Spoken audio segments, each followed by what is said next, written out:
Tá bom. Gente, então vamos começar. Deixa eu só tentar iniciar com um bom dia e obrigado pela sua presença, né? A gente está fazendo aqui o curso de novos membros e a gente está estudando sobre vários temas importantes da fé cristã. E aí hoje a gente vai começar com um tema que eu confesso que quando eu comecei a estudar essa semana, inicialmente eu vi o tema Comunidade do Amor. Eu achei que a gente ia falar só sobre o amor em si, mas depois eu entendi que realmente a gente vai falar sobre a comunidade, sobre o que é ser igreja, o que é fazer parte de uma igreja.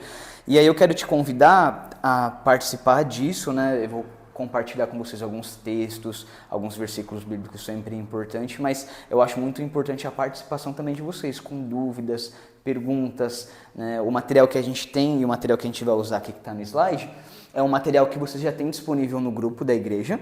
Então, se vocês tiverem alguma dúvida depois ou quiserem material, eu mando esse PDF aqui da apresentação, mas o material mesmo vocês têm ali no grupo da igreja, tá bom? Mas eu queria iniciar com uma oração, convidar para você fechar os seus olhos, a gente poder orar juntos.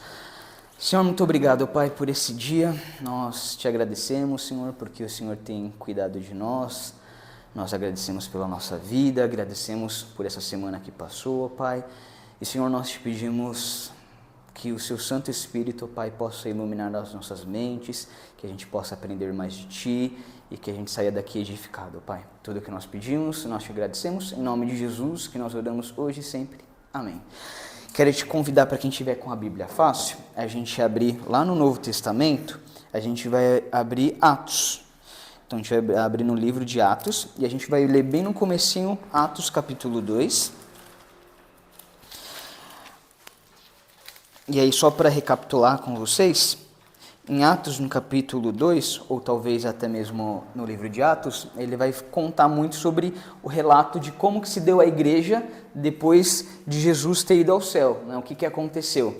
E aí a gente vai estar numa parte, aí no capítulo 2, que o Espírito Santo ele já desceu sobre a igreja, sobre a comunidade, e aí lá no finalzinho, a gente vai ler então Atos capítulo 2, e a gente lê do versículo 38 até o versículo 41, aliás, a gente vai ler do versículo 42 até o versículo 47, vai contar um pouco sobre como era a igreja do Novo Testamento. E aí eu queria compartilhar algumas coisas para a gente começar a pensar juntos de como que a igreja se dava e como que nós estamos até o momento como igreja. Então, Atos capítulo 2, eu começo a partir do versículo 42, que fala assim: Todos se dedicavam de coração ao ensino dos apóstolos, à comunhão, ao partir do pão e à oração. Havia em todos eles um profundo temor, e os apóstolos realizavam muitos sinais e maravilhas. Os que criam se reuniam num só lugar e compartilhavam tudo o que possuíam.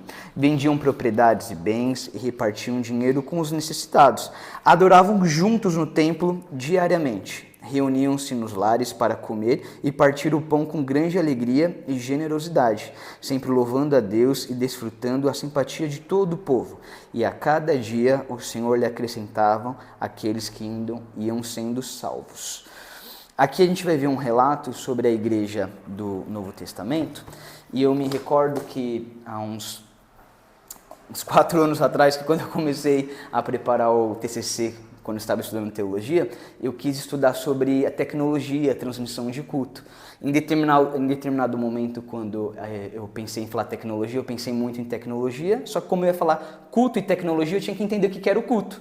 E aí, para isso, eu tive que estudar a Bíblia, e dentro da Bíblia eu falei assim, puxa, a Bíblia é muito grande para eu poder falar sobre culto, o que seria o culto ou o encontro dos irmãos. Então o que eu vou ler? Eu vou ler o Novo Testamento, que é a ótica que a gente tem hoje, quando a gente pensa na Bíblia, é a gente pensar a partir daquilo que está relatado ali no Novo Testamento, aquilo que Jesus também fez, né? E aí eu pensei no Novo Testamento, só que dentro do Novo Testamento, especificamente o livro de Atos, porque é em Atos que vai mostrar muito sobre como se deu a igreja, como funcionavam os cultos, os encontros.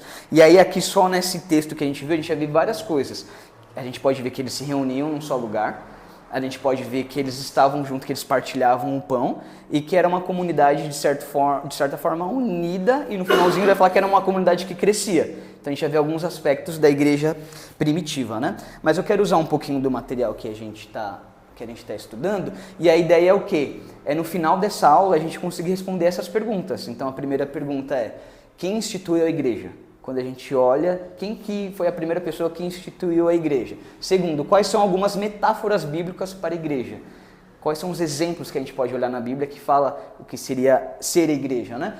Quem pode fazer parte da igreja? Qual a diferença entre o corpo de Cristo universal e a comunidade cristã local? E também por qual razão um cristão deve ser integrado em uma comunidade cristã local? E a última pergunta: qual é a maior característica da comunidade dos discípulos de Jesus? E aí, antes da gente começar, eu queria perguntar para vocês, até para ter um pouco da noção, quando vocês falam igreja, o que vem à mente de vocês? O que vocês pensam em ser igreja? Tem algum exemplo, alguma coisa que vem na mente de vocês? Quando vocês pensam nisso? Templo, uma comunidade. Templo, comunidade, boa. Reunião de pessoas. Eu acho que templo é meio assim, um local, né? Eu me lembro que eu vim assim meio de lar católico, né? Então, na igreja católica, eles até hoje, assim, porque com todo respeito, eles não estudam tanto a Bíblia como a gente. Eu, por exemplo, aprendi a estudar a Bíblia e, de fato, depois que eu me converti, mas assim, na igreja católica, eles acham que a igreja é o templo, tá? Sim. Né? O local, as paredes e tal. E a gente deu uma passeada muito negativa desculpa. com relação a isso, porque eu me lembro de uma época que o pessoal ouvir também. Meio que abençoando o local, essas coisas. Então, assim, como se você não pudesse, por exemplo, fazer um culto, que é ruim você fazer um culto que não seja dentro daquele templo, da denominação. Mas a igreja é um grupo de pessoas que se reúnem em torno. Eu só vou falar um pouco daquilo que você está dizendo, porque como eu estou gravando, pode ser que quem vai assistir a aula depois não vai ouvir você, né? Por isso que eu até peguei um segundo microfone, mas se precisar a gente dá. Mas o que o Hélio ele trouxe aqui um pouco é realmente talvez essa diferença que a gente pode olhar pensando na igreja no Antigo Testamento e pensando na igreja no Novo Testamento, porque realmente quando a gente olha no Antigo Testamento, a gente pode ver a igreja de uma forma bem templária, né? Assim, bem realmente gostava de se encontrar em templo, né? Ou local, tabernáculo. Então realmente tinha um pouco dessa lógica e a gente pode ver um pouco dessa mudança no Novo Testamento. E aí, seguindo um pouquinho aqui daquilo que a gente vai ver 5 aspectos da igreja. E o primeiro aspecto que a gente pode encontrar é a origem da igreja. Aonde a gente surge, a gente pode pensar sobre a igreja. Então, lá em Mateus, no capítulo 16, a gente não vai conseguir ler todos os textos, porque são muitos textos, mas a gente pode ver, a partir de Mateus, no capítulo 16, quem fundou a igreja. Então, isso aqui é muito importante a gente conseguir responder essa pergunta. Então, Mateus capítulo 16, versículo 13 ao versículo 20 vai falar assim. Mateus capítulo 16, do versículo 13 ao 20, fala assim: Quando Jesus chegou à região de Cesareia de Filipe, perguntou aos seus discípulos: Quem as pessoas dizem que o Filho do Homem é? Eles responderam: Alguns dizem que o Senhor é João Batista, outros que é Elias, e outros ainda que é Jeremias, ou um dos profetas. E vocês? Perguntou: Quem vocês dizem que eu sou? Simão Pedro fala no versículo 16. Simão Pedro respondeu: O Senhor é o Cristo, o Filho do Deus vivo. Jesus disse: Que grande privilégio você teve, Simão, filho de João. Foi o meu Pai do céu que lhe revelou isso, e nenhum ser humano saberia por si só. Agora lhe digo que você é Pedro, e sobre esta pedra edificarei a minha igreja, e as forças da morte não a conquistarão. Eu lhe darei as chaves do reino dos céus, e o que você ligar na terra será ligado no céu, e o que você desligar na terra terá sido desligado no céu. Então ele advertiu aos seus discípulos que não dissesse a ninguém que ele era o Cristo. Aqui a gente vai ver um pequeno relato de uma conversa de Jesus com os seus discípulos, e é muito interessante quando o apóstolo Pedro ele fala ali no versículo 16 que o Senhor é o Cristo, o Filho de Deus vivo. Jesus ele fala assim, ali no versículo 18: Agora eu lhes digo que você é Pedro, e sob essa pedra, e aí tem até uma explicação lógica ali um pouco mais etimológica da palavra, que quando ele fala esta pedra, ele está se referindo a ele mesmo. Então, quando a gente fala que quem fundou a igreja, a gente tem que falar que quem fundou a igreja é o próprio Jesus. Jesus é quem iniciou a igreja. A gente pode ver isso, né? Então, eu vou lendo um pouquinho aqui junto com vocês, que o material é bem rico e importante. Fala assim: Deus está construindo uma nova unidade através de Jesus Cristo. O novo homem, nova criatura, nova criação de Deus. Não é apenas o indivíduo, mas o homem coletivo, o corpo místico de Jesus Cristo, a nova humanidade. Quando Jesus declara que pretende edificar a sua igreja, certamente está se referindo a essa nova humanidade. E a gente pode ver um pouco disso, realmente, a partir da igreja e daquilo que ele vive com os discípulos dele, é que a igreja é uma comunidade, é formada por pessoas. E isso é muito importante a gente pensar, porque às vezes a gente tem talvez uma lógica de pensar que eu vou à igreja, às vezes a gente fala isso, eu vou à igreja falando que a igreja é o templo. De fato, a igreja, quando a gente se refere ao templo, ao local. Mas quando a gente vai mais fundo na Bíblia e no Novo Testamento, a gente pode observar que a igreja é feita de pessoas, porque se você deixa o prédio aqui e não tem ninguém, onde está a igreja? A igreja é feita de pessoas, e a gente pode ver isso a partir mesmo do que a gente viveu na pandemia. A gente não conseguia entrar nos locais físicos, mas a igreja continuou em pé, continuou viva. A igreja estava ali, talvez não reunida no sentido de conseguir aquele encontro presencial, mas a igreja ela existia e continuou a existir mesmo com essa dificuldade de a gente ter acesso a um local específico, né? E eu acho que isso também é bem importante, e aí eu vou adicionar algumas informações que é bem relevante, que é assim, quando a gente pensa em igreja, a gente pensa nas pessoas. E ao mesmo tempo, quando a gente vê Jesus, a gente vê por meio do Espírito Santo, quando a gente olha também em Atos, que o Espírito Santo de Deus está com a gente.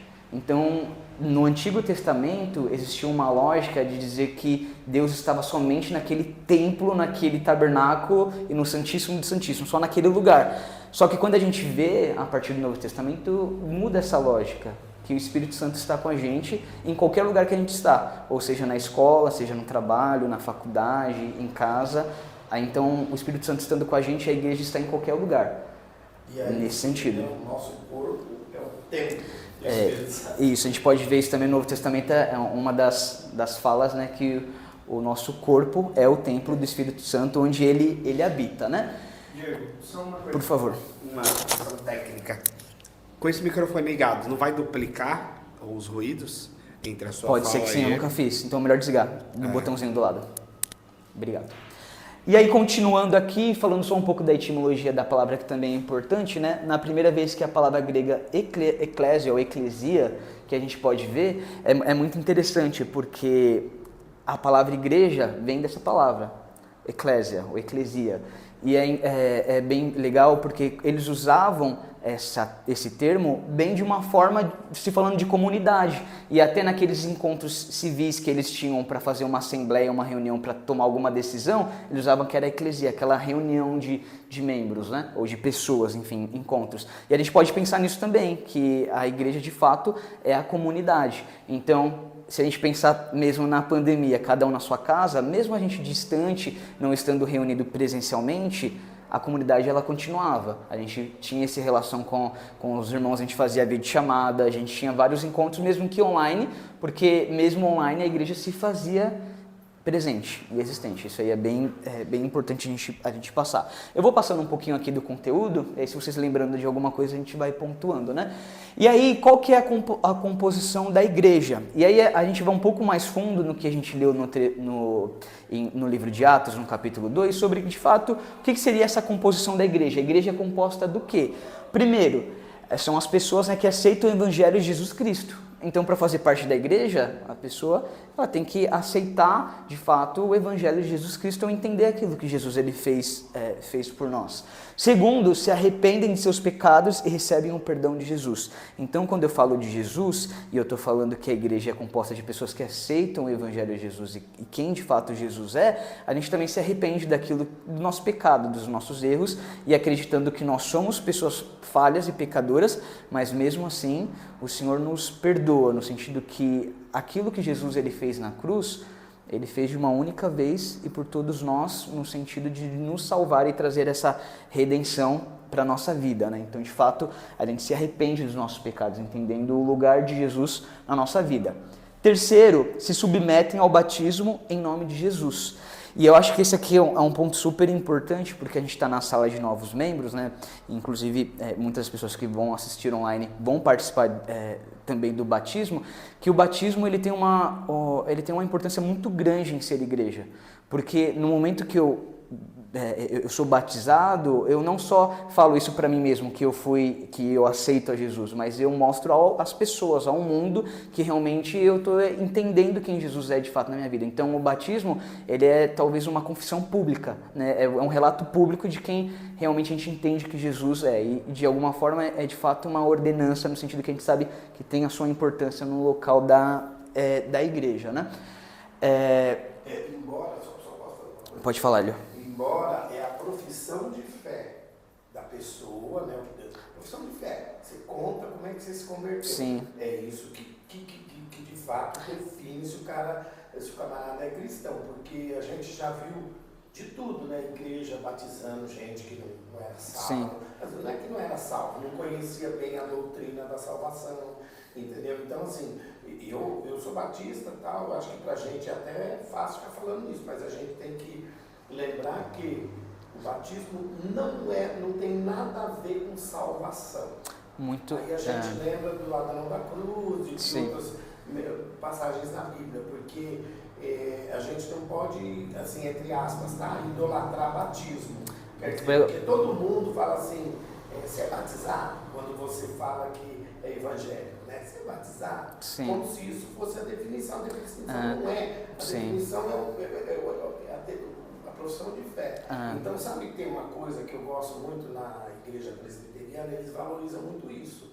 Então, toda a comunidade tem que ouvir o seu testemunho. Como é que você se converteu? Por que você virou crente? Sim, eu vou traduzir um pouco daquilo que você disse, da importância da profissão de fé, né, de você compartilhar aquilo que você crê. E aí o Hélio está falando muito dessa questão do batismo, que ele de fato ele não salva, no sentido que, assim, quando a gente vê alguns relatos bíblicos, né, e aí o exemplo maior que a gente tem é na cruz, né? Jesus, ele está ali na cruz, né, passando por toda aquela situação terrível, e aí tem dois ladrões, né, assim, do lado dele ali, e em determinado momento um pede, né, fala: Senhor, lembra de mim quando o Senhor estiver no paraíso. Aí Jesus responde: ainda hoje você estará comigo no paraíso, né? Então, de fato, a gente pode observar que aquela pessoa não teve tempo hábil de ser batizada, né? E Jesus, pelo que a gente vê, ele, de fato, ele foi para o céu no sentido que Jesus falou: não, ainda hoje você estará comigo, né? E é isso que o Hélio ele está trazendo, né? Para não ter uma idolatria no sentido de achar que se a pessoa não é batizada, ela não é salva, né?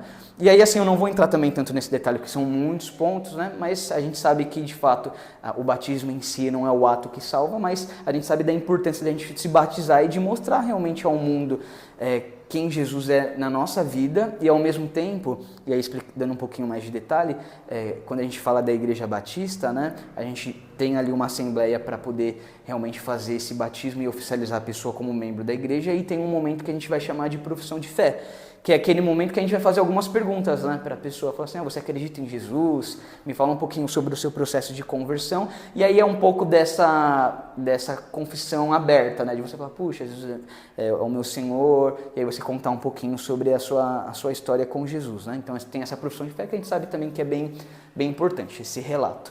E aí, seguindo um pouquinho daquilo que a gente está vendo, né, reúne-se regularmente para a celebração do Evangelho.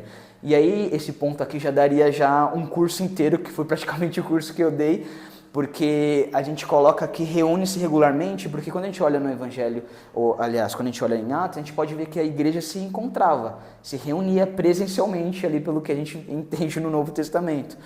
E de fato, no ponto 4, né? Falar o 4 também. E a gente sabe que o encontro presencial ele é muito importante. E aí eu vou abrir só um espaço que eu também acho que é legal, porque eu acho que com o avanço da tecnologia ajuda muita gente. Porque às vezes a gente está enfermo, a gente está num dia que a gente não consegue presencial assistir o culto ou cultuar a Deus, mas a gente pode assistir de forma online e está tudo ótimo nisso, né? Ou talvez só o problema é quando a pessoa de fato ela não quer mais ir para a igreja ou estar ali cultuando com os irmãos simplesmente por não querer, né? Isso acho que pode inclusive enfraquecer a pessoa ainda mais. Então a gente sabe que a presença física ela tem o seu local de importância, mas abrindo espaço que a gente sabe que algumas pessoas não conseguem de fato estar presencialmente. Então a gente teve um caso até na igreja que a pessoa foi para um outro país, então imagina, ela foi para um outro país que ela não falava o idioma e ela não conseguia participar do culto. Então, puxa, eu vou participar do culto de forma online, né? Então a gente tem vários relatos, né? O ponto 4, perseveram na doutrina dos apóstolos. E aí aqui a gente vai falar um pouquinho daquilo que os apóstolos ensinam, né? E eles falam realmente sobre a doutrina daquilo que a gente acredita. Então isso também tem o seu lugar de importância. E por último, assumem voluntariamente um compromisso de unidade e de relacionamento, né? Ou de unidade de relacionamento. Então a gente sabe, quando a gente fala da igreja, é muito natural que quando a gente está num espaço, num local que tem outras pessoas, a gente faça amizade. E isso a gente acredita que seja voluntário, né? Ninguém obriga ninguém a ser amigo do outro, né? É muito natural e as coisas vão acontecendo muito naturalmente, né? E aí o segundo ponto aqui é sobre as dimensões da igreja universal e local. Como a gente tem muitos aspectos, que são 5, e a gente está nesse segundo aspecto aqui, eu não vou me deter tanto em cada um tão profundo, né? Mas quando a gente fala da igreja universal e da igreja local, eu vou começar pela igreja local. Quando eu falo igreja local, o que seria a igreja local?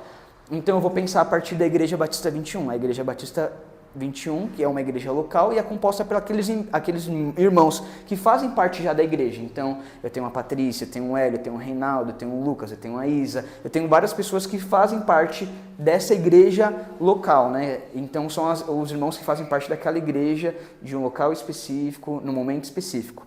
Quando eu falo da igreja universal, eu estou falando de um aspecto da igreja global, no sentido que, assim, a Igreja Universal, ela é composta por todas as pessoas crentes de qualquer tempo, em qualquer momento da história, seja há 2000 anos atrás, seja 1000 anos atrás. Então, quando eu falo de Igreja Universal, é a igreja composta por todas as pessoas de todos os tempos, né? E aí tem um versículo que é bem importante, aliás, tem alguns versículos bem importantes, mas eu queria ler esse trecho aqui que é bem legal, que fala assim: esta igreja universal se expressa historicamente através de centenas e milhares de comunidades cristãs locais.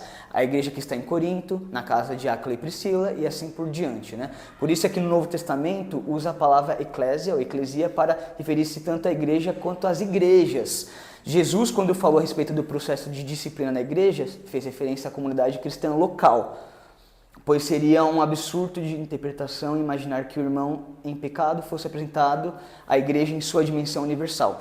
E aí aqui eu quero só abrir um ponto, porque esse é um aspecto da teologia que a gente discute, se conversa muito, mas é só essa ideia de universal de todos os crentes de todos os tempos e a igreja local, daquele momento específico, né?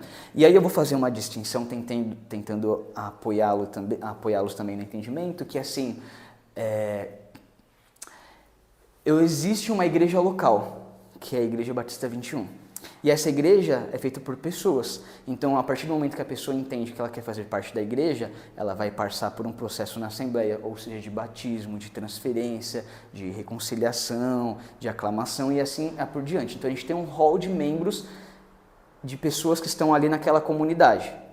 E existe a Igreja de Cristo também, no sentido que assim, e aí eu vou tentar ajudá-los nesse entendimento, que quem faz parte da Igreja de Cristo? Quem está escrito ali no livro da vida? A gente não tem acesso a isso. A gente não consegue ter acesso para saber quem de fato é cristão ou não. A gente sabe quem faz parte de uma igreja local, mas a gente não conhece o íntimo de cada pessoa no coração. Porque, abrindo mais uma vez mais um espaço, porque a pessoa se tornar membro de uma igreja, teoricamente é fácil. É você cumprir alguns requisitos e fazer... alguns requisitos no sentido assim, né? Puxa, tem esse processo um pouco mais burocrático, você faz parte. Mas a igreja de Jesus, que está ali escrito no livro da Bíblia, a gente não sabe quem faz parte, né? Por isso que eu tenho um exemplo que é bem interessante. Eu lembro que eu fazia parte de uma igreja e aí existia um hall de membros. Aí tinha lá 250 membros. Só que desses 250 já tínhamos 100 membros que já não apareciam na igreja já há uns 15 anos. E aí teve uma discussão, porque a gente não, né, mas algumas pessoas queriam reformar, talvez assim, esse hall de membros e tirar essas pessoas que não faziam mais parte, não conseguiam mais contato e tal. E aí tinha uma assembleia. Só que em algum determinado momento da assembleia, algumas pessoas falaram, não pode tirar. Só que existia talvez esse entendimento que se tirasse a pessoa do hall de membro, ela estava perdendo a salvação. Só que não é isso, é só um hall de membros, uma lista que a gente sabe que é importante, a gente acredita realmente nessa importância da formalização da instituição, mas ainda assim a gente tem que saber que existe essa diferença entre essa igreja local também, no sentido que existe esse hall de membros, e a igreja de Jesus Cristo, né? Eu acho que é importante fazer essa distinção, porque existe muita confusão nisso, mas é só um espaço para vocês terem uma dimensão de como que o assunto é um assunto super interessante e rico, né? Posso falar uma coisa? Porque a igreja universal, universal significa católico. Tem que lembrar disso, né? Porque às vezes o pessoal fala, a igreja universal é do Edir Macedo, mas universal significa católico. Então a igreja católica já saiu na frente, se a questão já pegou o termo, né? Mas assim, a igreja universal, eu acho assim que ela tem, a igreja de Cristo, né, em todas as partes do mundo, vamos dizer assim, as doutrinas, ensinamentos basilares do cristianismo. Por que nós somos igreja local? Porque as igrejas são diferentes em termos doutrinários. Sim. Né? Então você tem uma componente que, na minha opinião, não aparece nessa igreja universal, que não tem nada a ver com ser membro de igreja nenhuma, mas tem a ver com o seu coração. Como é que você anda com Deus? Como é que você se relaciona com Deus e como é que você vê Jesus Cristo e o Espírito Santo na sua vida? Né? Eu acho que é isso que faz uma diferença muito grande em relação a nós cristãos e as outras religiões monoteístas, porque a profissão de fé de um muçulmano, por exemplo, e até de um judeu, é muito diferente da nossa. Primeiro porque eles não colocam Jesus na parada, né? Então, se você tira Jesus do foco, não é cristianismo. E para nós, na nossa interpretação, não é essa igreja universal, né? Sim. Mas assim, a local, ela para mim, é uma questão bastante pessoal, secundária, que está ligado com doutrinas, com épocas, né, da história. Sim. Agora, a Igreja Universal de Jesus Cristo, ela sempre existiu, ela nunca conseguiram derrubar a igreja.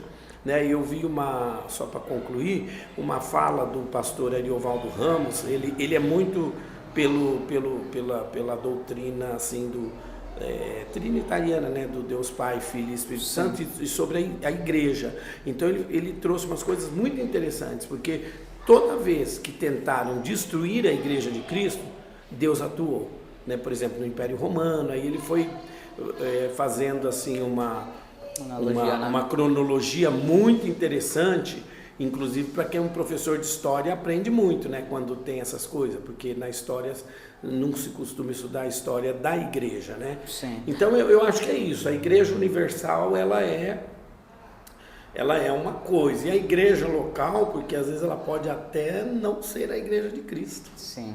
Né? E aí, mas só não pode falar, aí eu vou complementar com outra coisa. Tá. Não, eu queria só trazer um outro ponto, que a gente, na mídia, a gente tem ouvido falar muito da igreja evangélica brasileira, né? Os jornalistas se referem assim, a gente está em momento de eleição, então também se refere o voto da igreja brasileira e etc.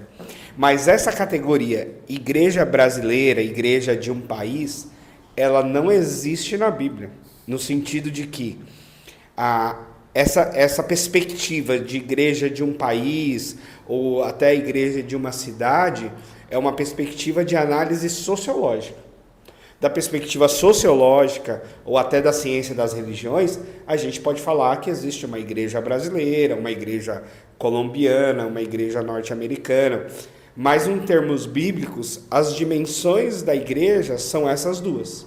Ou é essa dimensão espiritual, que a gente está chamando aqui, né, de Igreja Universal de Cristo, ou é a dimensão local, que é o que a gente está experimentando aqui, né, uma comunidade que se reúne num local e se entende como Igreja de Jesus.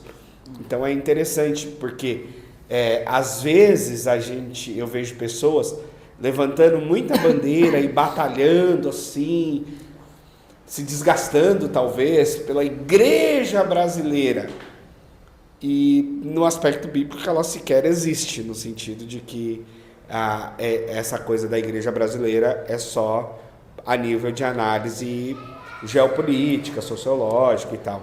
mas não teológica. E eu gosto muito até dessa sua fala, porque de fato, quando a gente fala igreja, é um negócio muito doido, porque quando você está no trabalho e tudo mais, eu lembro uma vez eu estava compartilhando com uma pessoa sobre meu trabalho que eu estava fazendo da igreja, e eu falei de transmissão de culto, né? Aí a pessoa até na hora falou assim, nossa, mas tem culto online, as pessoas podem assistir de casa, eu expliquei sim. Aí a primeira pergunta que ele fez na sequência, e o dízimo, eles dão como? Na época não tinha Pix ainda, né? Eu falei assim, aí uma outra pessoa estava do lado e falou assim, faz um depósito bancário. E assim, é muito interessante porque se fala muito dessa questão, e relaciona muito, talvez, na igreja brasileira, questão de ser igreja, dizimar, né? Ou dinheiro em si, né?